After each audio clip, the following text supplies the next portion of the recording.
So today we're going through linear regression, also known as curve fitting, when we see this in some of our later classes as well. So the main idea behind this is we're going to be given a set of data. We want to get an idea for what does this data look like on a graph, and then we're going to allow the calculator to do what's called a linear regression, or also known as finding a best fit line based on the data. So essentially it's early stages of statistics and early stages of modeling equations or modeling real world scenarios with graphs and equations like that. But again, we're going to let the calculator and technology do a lot of this work for us, because while we do have the tools to actually go through and find a lot of these things by hand, we don't want to be doing that by hand right now. We're going to just go through some rudimentary introductions to this in this class. So the first thing that we would be doing, and I think we've done a fair amount of this with plotting previously in the quarter, is creating a scatter plot. Now a scatter plot is just plotting each individual point that we have been given in a set of data, but not connecting them together. As we can see with some of the examples that we're going to have over here, and we can see with other problems on the homework or just in real world examples, some of these are almost impossible to really connect together, or at least if you connect them together, you just get a complete mess of material. So a scatter plot is just going to have points plotted on a graph, and then that's it. We're then going to take a look at the pattern of the points that we've plotted and say, does this look more linear, like a straight line? Is it increasing, decreasing, horizontal, vertical, whatever it may be? Or quadratic, which is, this is a fancy way of saying a version of this that we're going to be using more in Math 97, meaning does it look like it has an arch to it? We will not be working with the quadratic scenario in this class, but in the next one, we are going to see linear and quadratic regressions showing up in here. So we're just going to work with the linear scenario for this class. Now, again, you are going to need your graphing calculator for this. So if you don't have that out, you should get that out right now. I'm going to walk through just the general process of what we're going to do, and then we're going to go into the examples and reference our general process with this. I want to give us the overview, the game plan of what we're doing, and then we'll actually go in and take a look at this thing in a bit more specific detail. So first and foremost, we're going to be going in and entering in the given data into our calculator. So again, I'm going to give us the general overview of what we're doing. I will show the specifics of this after we've gone through our general overview of the process. So what we're going to need to do is we'll be going into a certain part of our calculator that's going to have two columns. I think it's going to actually have more than that listed, but they're going to be labeled as L1, L2, L3, L4, and so on at the very top of them. We're going to put all of our input values in for L1 and all of our output values in for L2. We need to be very, very specific in making sure input values are the first column, output values are the second column. We'll get into clearing these things out if we need to. There's already data within them, which we will have in some of these scenarios, but we'll get into how we clear those out safely at the very end after we go through our second example. But our first step, again, we're just inputting all the data that we have been given into our calculator. I have to give you, or the problem has to give you, a set of data to be able to do any of this. So if there's no data given, this process is impossible, and there's nothing you can do about it, which is a waste of time if I were to give you that. So you'll have to be given data in some way, shape, or form. So after we have all of this data input, and again, we want to make sure that we are being very, very careful and very, very methodical with how we are entering in the input and output values. I think it's really good to be able to get a visual of this thing. What does this graph look like? What does this set of data look like? I shouldn't say graph yet because we haven't created that. But I want to see, what does this data look like as a scatter plot on the graphing area? So what we're going to do is we would go into our y equals option, just like we would do previously. There's an option that we're going to select at the top of the screen that essentially enables plotting our list 1 and list 2 values as ordered pairs. We'll select that option, and then we can go in and take a look at it on a graph. We do have a really nice tool down here, this Zoom 9 option, which I'll go through how we get to that, to say, well, I'm getting part of this scatter plot, but I'm not really getting all of it. This Zoom stat option is designed specifically for that. It will readjust the graphing calculator's window to display all of the values, or at least most of the values and points that we have been given. So this is a really nice way of seeing the data a bit better. From there, we would want to determine if the data looks more linear or parabolic. And again, we're going to work with the linear case for this class. In future classes, we could have linear sets of data and we could have parabolic sets of data. Again, parabolic sets look more like an arch.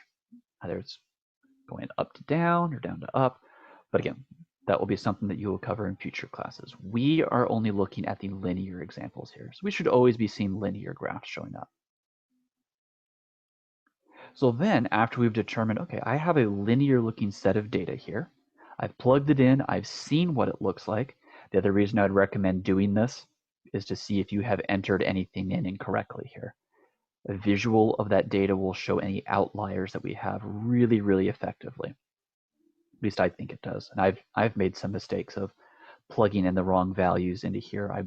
Maybe I miss a decimal place or something like that, and I do catch that error when I am able to look at this thing visually on a graph.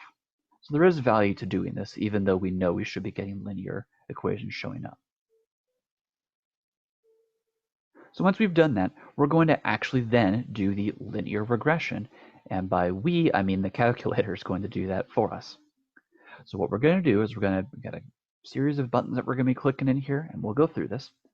And what this is going to do is it's going to say, based on everything that we have entered into column 1 and column 2 in our calculator, it is going to go and do a linear regression, which is going to try and make the most accurate linear equation to fit the data that we have been given. And the calculator is going to do all of this for us. Now what's going to happen is we're going to be given a display that's going to be given as ax plus b at the top. Directly below that, we'll be given a equals some number and b equals some number. What we are going to do for our final answer is instead of having, instead of writing our answer as ax plus b, we're just going to substitute these numbers that we've been given for a and the number we've been given for b into our equation, and we're going to write our final answer out in slope-intercept form, that y equals mx plus b form. Now, some models of calculators will have an r and an r squared value attached to it below our a and b values. This is something that we'd be using for statistics more often than not. So we are going to be disregarding these two values for what we are going to be going through in this class. What they tell us is how accurate our regression is compared to the data that we have been given, which is very useful when we're working with statistics. But again, we are not going to be that worried about the r and the r squared values right now. That's something that your statistics classes will go through in a lot more detail, and you'll see other examples of and how we use this in a lot more diverse ways, as it were, moving forward. So then last but not least, we've been given an A, we've been given a B value, round the decimals accordingly. I've tried to make sure when I've chosen all the problems with the homework, and I tried double checking these, so there may be errors, but the goal behind it is it will tell you round your final answers to blah many places. Round your answer to 2 decimal places, to 3 decimal places, to the tenths, to the thousandths, to the hundredths, something like that. So most of these problems are going to have you round to no more than 3 decimal places, or the thousandths place, if the decimals are too long. And we'll find that when we do this regression, a lot of these values that we find for A and B, they're going to be really, really long gross decimals as we're going through these. So again, rounding this is going to be really nice to give us a bit of a nicer answer than a big long mess of stuff that goes on forever. So this is in general our process. And we're going to go through examples with this. I've got a few ready to go for us, but this is our general process that we're going to go through. It should be noted that depending on the version of calculator, graphing calculator that you have, if you have a TI-83 versus a TI-84 Plus versus a TI-84 Plus, there's like a silver edition and all these other ones, most of these keystrokes are going to be the same. There may be some small differences that occur. I'm going to try and address as many of them as I possibly can, but we are going to have maybe a little bit of discrepancy from what I'm showing you guys to what your calculator might actually ask you to do. So just be aware of that as you're going through these. A couple other things I want to note with this. It's not necessarily always going to be the case, but we can then answer a lot of questions related to that best fit equation that we've created. We'll have something written in our slope-intercept form, and that means that we could theoretically find x-intercepts, y-intercepts, the slope, any number of things that we have worked with linear equations up till now. We do all of that with these problems. The only difference is that we are now going to be working with a best fit equation that has some really, really gross decimals attached to it. But otherwise, we can let the calculator do that number crunching for us if we need to. The last thing I will note, because a lot of people ask this, and it's a pretty reasonable question to ask. How do we know if this equation or this equation that we create is going to be accurate or not, or how it doesn't look like it's very accurate to the data? Regressions, by their nature, are not exact, but they give reliably close estimates based on the data that's given to them. So this would always mean if you decide after we do a regression that you actually want to plot this best fit equation into your graphing calculator and see what this thing looks like in relation to the data that we've been given, you'll find that this best fit equation that we've created does not actually go through all of the points in our data set. And there is nothing wrong with that. That is to be expected when we are working with regressions, because again, they are estimates as best they possibly can be. That's why we call them best fit equations. Okay. So that's a general overview of how we're going to go through and enter in the data, everything into our calculator, and how we're going to have it solve a lot of this for us. Now we're actually going to go through some examples with this. And I tried doing this a bit earlier, and jumping back and forth between this screen and the graphing calculator screen is going to, I basically had one of the programs crash if I did that. So I'm going to reference this process. I'm going to reference how we're going to go through this. I'm trying copying these same steps that are listed up here with the data sets that we've been given. But if you're looking to have this open at the same time as a PDF or on something else, I would highly recommend you do that, because that's how I'm going to be able to, or how you'll be able to follow along with what we're doing. But this is the process that I'm referencing as we go through this example or two on the next page. So jumping over, we are told, determine a best fit line for the following sets of data. Round your answer to 3 decimal places. So we've got our first example, we've got our second example. So I'm going to jump us over to our graphing calculator emulator. And again, I wish I could jump back and forth between these two things, but this program ended up crashing last time I attempted this. So I would not like to, or I'd like to prevent these things from crashing and having to restart them in the middle of this.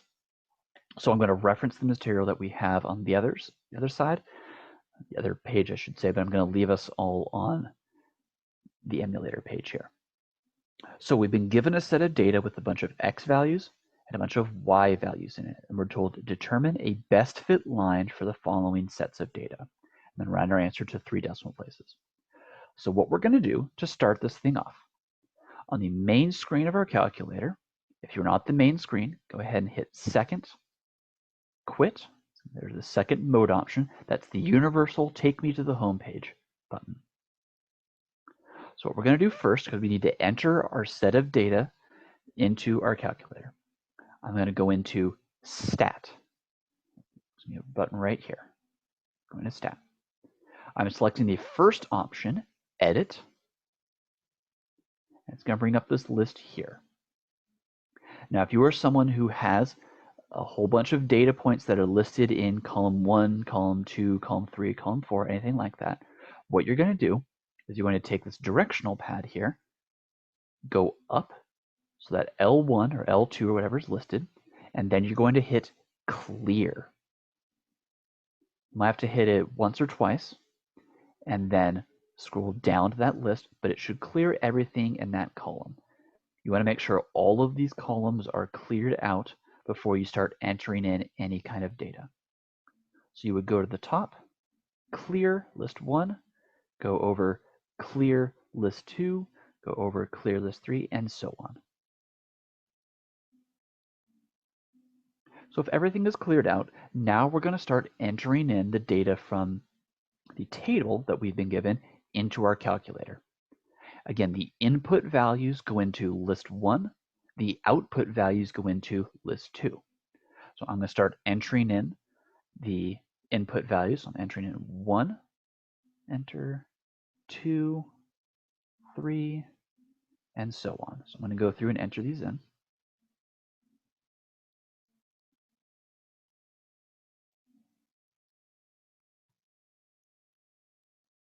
I've got everything in there.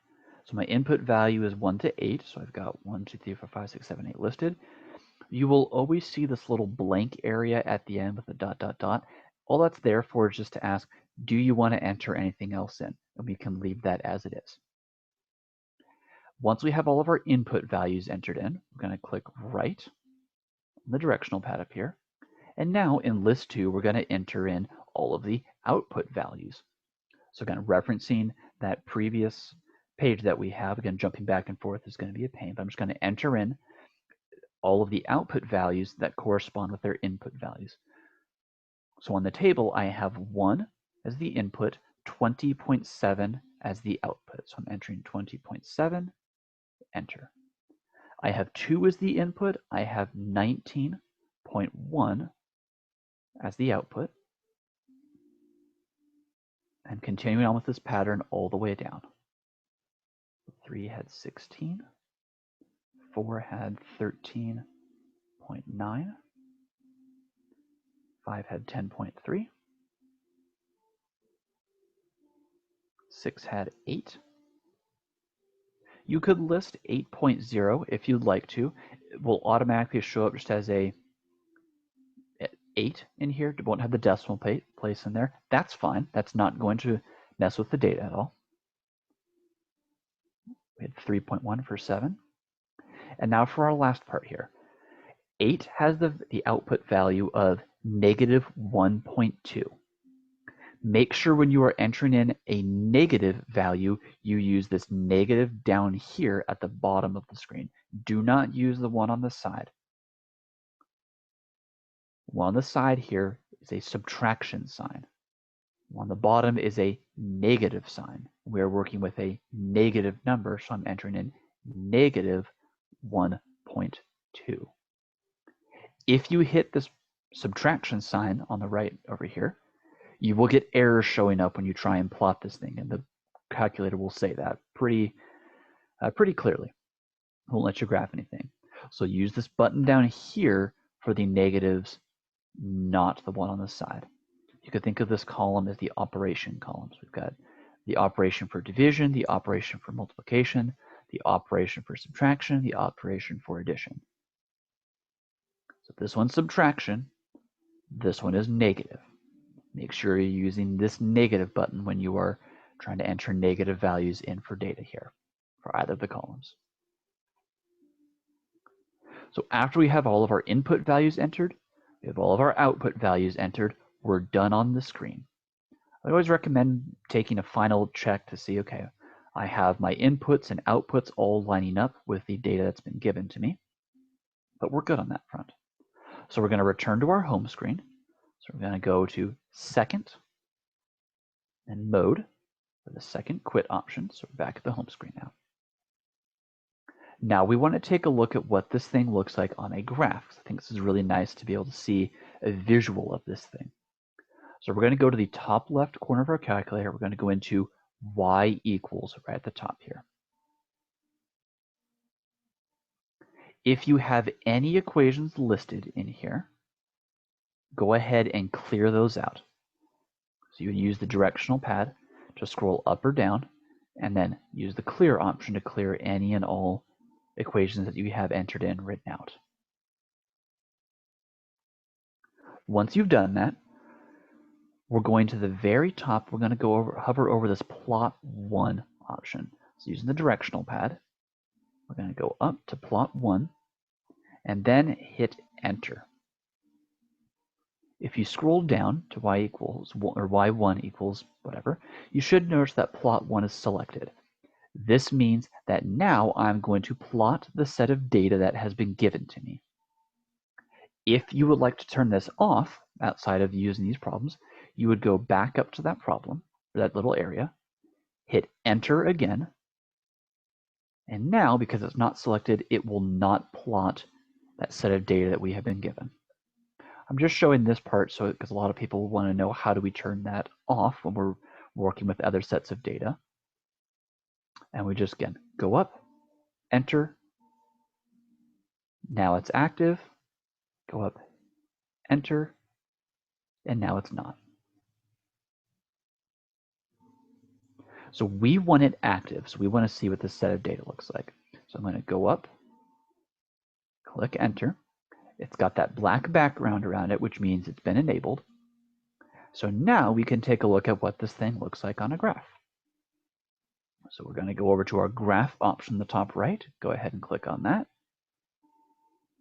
And we're seeing, okay, I can kind of see some of the data. I can't really see all of it, though. And that's fine. This is pretty much to be expected as we go through this. So what we're going to do, again, the graphing calculator has a really nice tool for this. We're going to go up to this zoom option in the very middle of our calculator. And click on zoom. We're going to have a bunch of options that show up here. I should note zoom standard, option 6, is kind of the universal reset option. So we'll always put us back to the main standard, the name, screen that we have for graphing. That's the one that we are currently in. We want to scroll down to option 9, which is going to be zoom stat.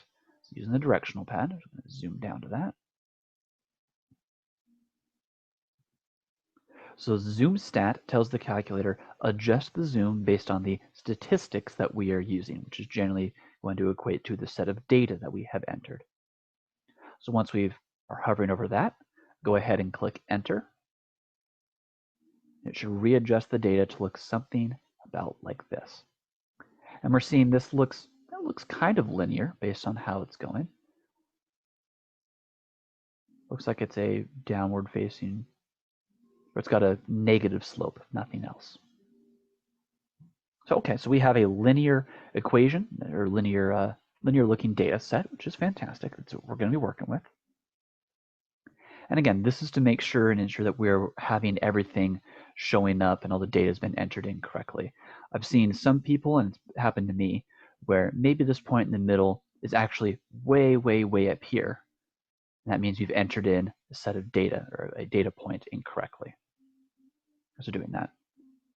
If we have a dimension mismatch showing up, something has been entered incorrectly in our lists of data. So a dimension mismatch would mean, so some people are getting that. I'm seeing some messages showing up, private ones or otherwise. If you are getting that, go into Stat, go into Edit, where we saw these before, and check that you have the same number of data points in column 1 and the same number of data points in column 2. If these are different, then you have an error that's showing up, and that dimension mismatch is the main one.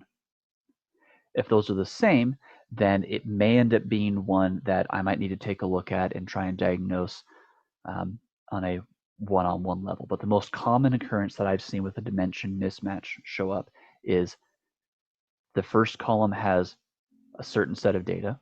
The second column has a different amount of data in it. So maybe one less or one extra, something to that effect. So go back and make sure that your sets of data are equal to one another, meaning the same amount in column 1, the same amount in column 2.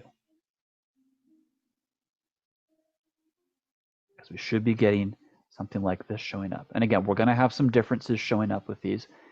Come to my office hour, or we'll take care of it after class as well to try and get this fixed. But if we get to here and we say, okay, everything looks like it's inputted correctly, we're getting some kind of a linear looking set of data, fantastic. Now we can go in and actually have the calculator do a linear regression for us. So what we're going to do, we're going into stat again. This is all statistics, so I'm going into stat. I'm going to use the directional pad here, and I'm going to go over to the calc option at the top. And then I want to do a linear regression. So I have linreg showing up right here.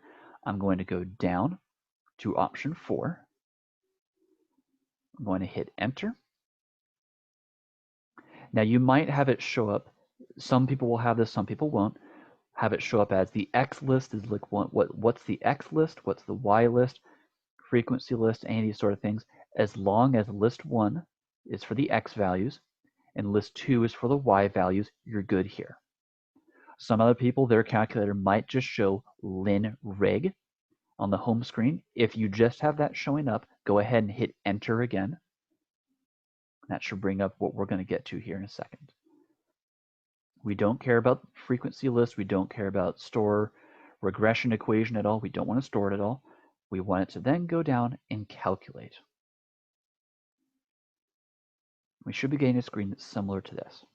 Now, some screens will have this showing up and then have r equals and r squared equals below it. Again, we don't care about r. We don't care about r squared. We care about our first line, a equals and b equals. So from here, we would need to write out our linear equation. Notice that this is very similar to our slope-intercept form. The only difference is they use a for the slope, and we use m for the slope, but that's fine. It's just a variable difference. So if we were told to round this thing to 3 decimal places, our a value would be negative 3.106. Again, rounding to 3 places, look to the one just beyond it. It's 5 or greater, so this value would go up. So my equation would be y equals negative 3.106x plus this b value here, 25.214. And that would be our linear regression best fit equation for the first set of data. And then we're done. Nothing else to do from there. And again, we're disregarding r, we're disregarding r squared. We'd be using those in future classes. We are not going to be using that in this class. We are assuming that this data is going to kind of be in and out of being accurate, which is fine, but that's to be expected. Now, I am going to show you guys. You don't have to do this, but I think it's worth at least seeing what these linear regressions look like on a graph. So what I'm going to do, again, you do not have to do this, just want to show you guys. What does this best fit equation look like when we graph it alongside our set of data that we have? And again, this is not required. This is kind of some bonus stuff I want to show you. So if I were to graph my linear regression line and see how accurate it looks visually with the set of data I have, I can do that. So I'm going to go into y equals, oops. I'm going to go to y equals at the top left, and I'm going to type in that best fit equation that I just found. Again, you guys do not have to do this. All I'm doing is showing you what this best fit equation looks like graphically. So I had negative 3.106 x plus 25.214.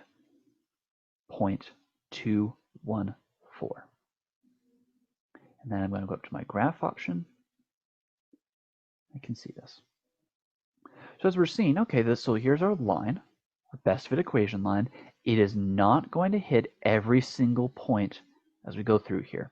And again, that is to be expected. The linear regressions that we do, again, they are just estimates that we can have of this data set. They're not going to always match up 100% perfectly. That's fine. But this looks like it's a pretty good representation of the set of data that we have been given. So we're looking pretty good there. Okay. Again, that's our first example that we have. So let's go ahead and take a look at our second example and how we would input all of those and work with that set of data and solve that one. So I'm going to go back to my home screen. So I'm going to go second, quit, or this mode option. So I'm back at my home screen here. So our second set of data, we're going on to our second example now. Keep it on one screen because if I switch it back and forth, I don't want this program to crash and close on us. So our second set of data has, here's X values, here's Y values, and again, we're finding a best fit line for the set of data given to us. I could talk today, that'd be fantastic. Okay, so just like we did with our first one, we need to first input this data set into our calculator. So I'm going to Stat,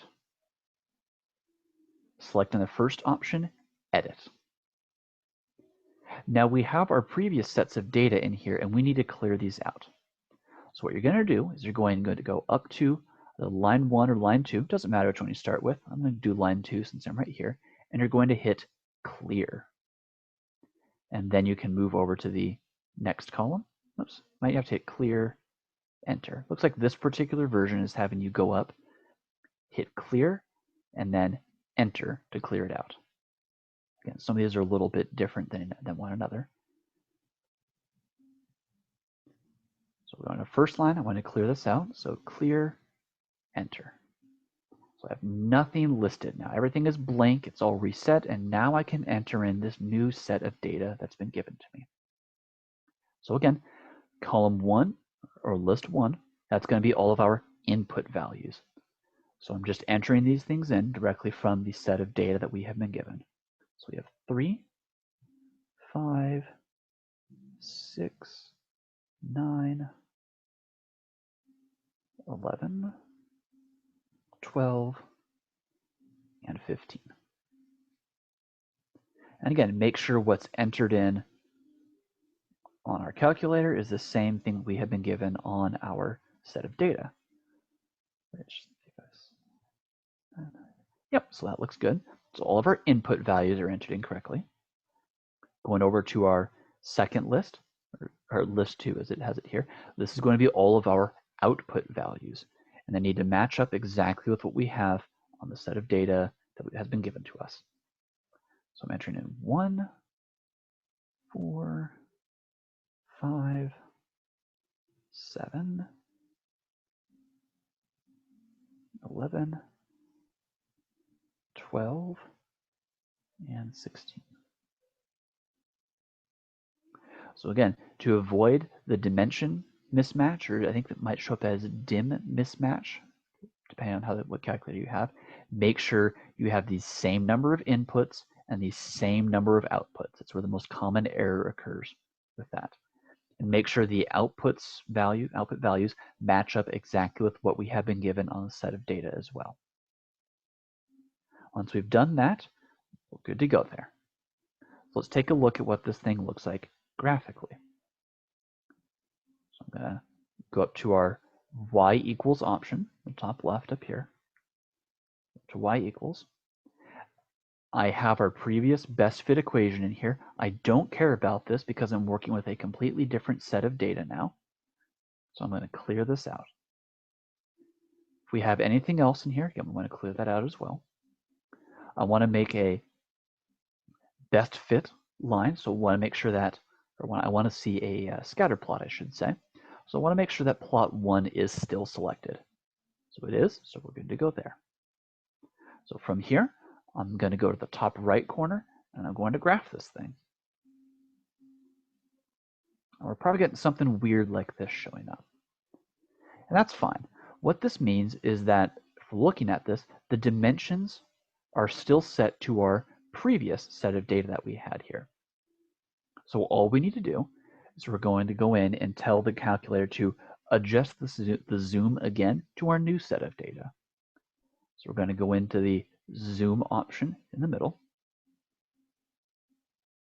And I'm going to go in and I'm going to go down to zoom stat. So option 9. You can also click the number 9 down here if it's displaying for you. Otherwise, again, you can scroll down to it, just like we did here. So zoom stat.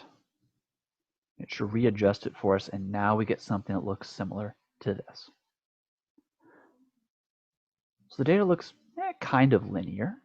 Again, it's not perfect, but that's fine. That's what sets of data are. They're imperfect. But again, we have a linear equation. Nothing looks like it's an extreme outlier. Nothing looks way below or way above, anything like that. So we're good there. And now we're going to have the calculator do that linear regression for us. So we're going over to the stat option. We're going over to calc at the top. Use the directional pad to go left or right for that. Going over to calc, selecting option 4, linreg, linear regression. Hitting enter. And again, we're going to have differences based on the models that we have. Mine is asking for the X list and the Y list. As long as L1 is the inputs, L2 is the outputs, you're fine. You can just scroll down to calculate. If your calculator is just showing linreg AX plus B, then just hit enter. You should get this showing up. Again, disregard any R or R squared that is showing up down below here. All we care about is the Y equals AX plus B. I have an A value and I have a B value listed. This is all that we care about with this. And again, we would list our final answer as decimals rounded to 3 places. So my A value is going to be 1.215. And my B value, we have right here, is going to be negative 2.591. And that would be my final answer for my best fit linear regression line for the set of data. And that's what we would list for our final answer. That's what you would enter in, you'd enter into the answer box on WAMAP, and then you'd be good to go from there. Now the last thing I do want to show you guys, because this does end up happening fairly frequently, is if we are, say we're done with doing all this linear regression and we want to go back to graphing things normally, we want to turn off all of the plots that we have and other things like that. How do we undo all of the settings that we just turned on? So I'm going to go back to our home screen. So I'm going to go second, quit. So we're at a home screen now. Now I want to go up to Y equals in the top left.